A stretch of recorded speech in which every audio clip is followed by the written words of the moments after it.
भाजपा जब पहली बार 2017 में सत्ता में आई थी तो उसने घोषणा की थी कि गन्ने का मूल्य हम 400 रुपया कुंटल करेंगे और 400 रुपया कुंटल के पास अब पहुंचा है। असल में भाजपा को 400 वाले नंबर से बड़ा प्रेम है। नारा दिया कि अब की बार 400 पार, एक लोकसभा में नारा आया अब की बार गन्ना मूल्य 400 पार, तो 400 अब पार कर दिया अब की बार। लेकिन ये जो चुनाव विधानसभा का है 27 का, उसमें जो फायदा होगा, जो गन्ना में किसानों के बीच चर्चा होगी, उसके पहले अगर पंचायत चुनाव होते हैं जी, तो वो भी राजनीतिक रूप से ये घोषणा बीजेपी के लिए लाभदायक होगी। योगी सरकार ने ये कहा जा सकता है कि समय से अपनी तैयारियां शुरू कर दी हैं। किसानों को राहत मिली है, चाहे 20 रुपया बढ़े, चाहे 10 बढ़े, चाहे 30 रुपया बढ़े, लेकिन जब बढ़ता है तो लोगों को उसका थोड़ा बहुत फायदा तो मिलता है। ब्रजेश जी, भारत में किसान गन्ने का, गेहूं का, धान का, सब किसान एक है जी, लेकिन चूंकि गन्ना एक बार काटो फिर अपने आप उगाता है, फिर काटो फिर अपने आप उगाता है, गन्ना कई बार उगने की क्षमता रखता है, तो गन्ना को नकदी फसल माना गया और गन्ने से काफ़ी चीज़ें होती थी कि पैसा आएगा, गन्ना बिकेगा तो पढ़ाई लिखाई से लेके शादी ब्याह में हर जगह घर भी बनेगा, रिश्तेदारी भी होगी, त्योहार भी मनाया जाएगा और हिसाब भी निपटा लिया जाएगा उसी से।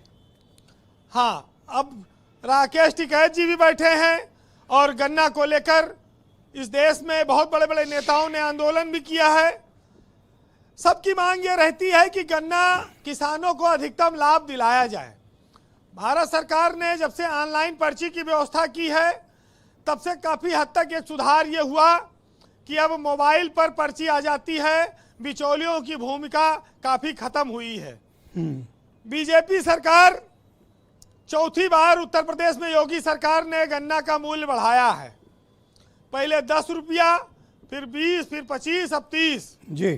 तो लेकिन एक और खुशखबरी है कि जो डिस्टिलरी थी वो पहले उत्तर प्रदेश में 61 थी, जो बियर बनाती हैं अब वो 97 हो गई हैं। तो गन्ना का जो बाई प्रोडक्ट की आप बात कर रहे थे, उसका सबसे ज़्यादा लाभ 2 जगहों पर मिलता है, एक तो शराबी को और दूसरा सियासत को। शराब गन्ना में काफ़ी काम आती है, सीरा बनता है उसका, डिस्टिलरियाँ इसीलिए ज़्यादा खुल रही हैं। अरे गन्ना का बाई प्रोडक्ट जो है ना, वो पॉलिटिकल पार्टी की फंडिंग भी एक है।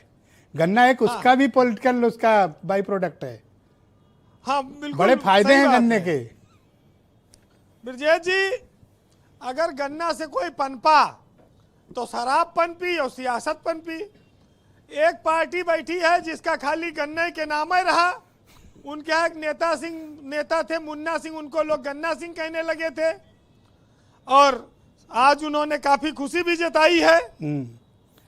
लेकिन भारत जैसे देश में और उत्तर प्रदेश में खास तौर से योगी सरकार का यह दावा है कि उसने 4 नई चीनी मिलें लगाई हैं, 6 चीनी मिलें उसने दोबारा शुरू कराई हैं और 42 की क्षमता में वृद्धि की है। अब समस्या इस बात की है कि प्रदेश की आबादी लगातार बढ़ रही है, उस अनुपात में लोगों को रोजगार मिल नहीं पाता जी, तो सीमित हैं व्यवस्थाएं। लेकिन महाराष्ट्र और कर्नाटक से उत्तर प्रदेश का रेट ज़्यादा हो गया है, ये एक अच्छी बात है। पंजाब और हरियाणा की तुलना में अभी कम है, जो अभी टिकैत साहब ने बात कही ये बात भी सही है। लेकिन इस देश में जब जब बात आती है गन्ना किसान की, तब तब एक बात याद आती है कि क्यों नहीं किसान आयोग बनाया जाता। महिला आयोग है, पिछड़ा आयोग है, संख्यक आयोग है, लेकिन किसान आयोग नहीं बन पाया आज तक।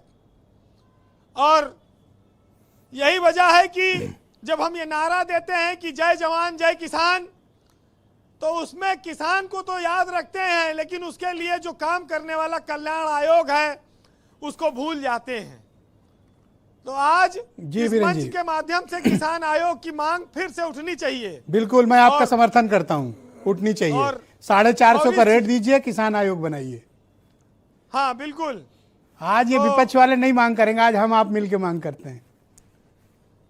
बिल्कुल, देखिए ब्रजेश जी, उद्योगपति जैसे उद्योग चलाने के लिए कच्चा माल की जरूरत होती है, वैसे नेता को राजनीति चमकाने के लिए गन्ना, गेहूं, किसान और तमाम सारी फसलों की जरूरत होती है। वैसे एक चीज आपको बताऊं कि ये बीजेपी वाले गन्ना मशीन आप देखे ही होंगे हाँ। कि जैसे पेरा जाता है गन्ना, जब पहली बार लगाओ तो खूब भलभला के रस निकलत है, और दूसरी बार जब वो पेरे थे तो थोड़ा कम आवत है, तब कम भलभला।